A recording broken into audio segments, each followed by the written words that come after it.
ഒന്നാമത് താലിബാന്റെ ആക്രമണത്തിൽ പൊറുതിമുട്ടിയിരിക്കുകയാണ് പാകിസ്ഥാൻ. അതിനുള്ളിൽ ഇപ്പോൾ മറ്റൊരു സംഘർഷം കൂടെ വന്നാലും TLP എന്ന് പറയുന്ന ഒരു സംഘടനയാണ് ഇപ്പോൾ അതായത് ഗസയുമായി ബന്ധപ്പെട്ട ഒരു വിഷയത്തിൽ ഇപ്പോൾ വലിയ രീതിയിലുള്ള പ്രക്ഷോഭം പാകിസ്ഥാനിൽ ഉണ്ടായിക്കൊണ്ടിരിക്കുന്നത്. വലിയ രീതിയിൽ എന്ന് പറയുമ്പോൾ അതിൻ്റെ ഗ്രാവിറ്റി വളരെ വലുതാണ്.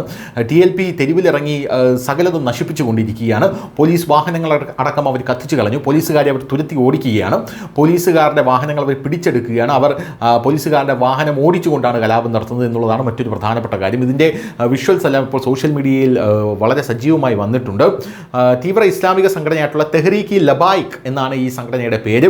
പാകിസ്ഥാൻ്റെ പ്രശ്നങ്ങൾ അവസാനിക്കുന്നതായി തോന്നുന്നില്ല. എല്ലാ ദിവസവും പുതിയൊരു പ്രശ്നമാണ് ഉയർന്നു വരുന്നത്. തീവ്രവാദത്തിൻ്റെ ജന്മസ്ഥലമായിട്ടുള്ള പാകിസ്ഥാനിൽ തീവ്രവാദം സമ്പൂർണ്ണമായി പടർന്നു പിടിക്കുകയാണ്. പാകിസ്ഥാനിലെ ഇസ്ലാമിക മതമൗലികവാദ സംഘടനയായിട്ടുള്ള തെഹ്രീക്ക് ലബായിക് ഈ പാകിസ്ഥാൻ TLP രാജ്യത്തെ മിക്കവാറും എല്ലാ നഗരങ്ങളിലും ശക്തമായ ഇസ്രായേൽ വിരുദ്ധ പലസ്തീൻ അനുകൂല പ്രകടനങ്ങൾ ഇപ്പോൾ തന്നെ ആരംഭിച്ചിട്ടുണ്ട് എന്നുള്ളതാണ്. കറാച്ചിയിലും ഇസ്ലാമാബാദിലും ഇപ്പോൾ സൈന്യത്തെ വിന്യസിച്ചിരിക്കുകയാണ് ഇപ്പോൾ പാകിസ്ഥാൻ എന്ന റിപ്പോർട്ടുകളും പുറത്തു വരുന്നു. ഇവരെ അടിച്ചൊതുക്കാനായി. പക്ഷേ അതൊന്നും ഫലം കാണുന്നില്ല എന്നുള്ളതാണ് മറ്റൊരു കാര്യം. സ്വാഭാവികമായും കലാപങ്ങൾ പ്രകടനങ്ങളുമായി ബന്ധപ്പെട്ടിരിക്കുന്നു. കലാപം ആരംഭിച്ചപ്പോൾ പോലീസ് ലാത്തിചാർജും കണ്ണീർ വാതകവും പ്രയോഗിക്കേണ്ടി വന്നു. കലാപകാരികൾ നനഞ്ഞ വസ്ത്രങ്ങൾ കൊണ്ടുവന്നു. അതിനാൽ കണ്ണീർ വാതകത്തിന് വലിയ ഫലമുണ്ടായില്ല എന്നുള്ളതാണ് മറ്റൊരു പ്രധാനപ്പെട്ട കാര്യം. TLC പ്രതിഷേധക്കാർ ഗ്രാൻഡ് ട്രങ്ക് റോഡിലൂടെ ലാഹോറിൽ നിന്ന് ഇസ്ലാമാബാദിലേക്ക് ഒരു മാർച്ച് നടത്തുകയായിരുന്നു. പക്ഷേ വഴിയിൽ വെച്ച് അവരെ തടഞ്ഞു. അതോടുകൂടി സംഭവം സംഘർഷം കലാപമായി മാറുകയായിരുന്നു. ശനിയാഴ്ച രാത്രി മുതൽ ഈ പ്രതിഷേധക്കാർ വ്യത്യസ്ത വഴികളിലൂടെ ചെറിയ ഗ്രൂപ്പുകളായി ഗ്രാൻഡ് ട്രങ്ക് റോഡിലെത്തി.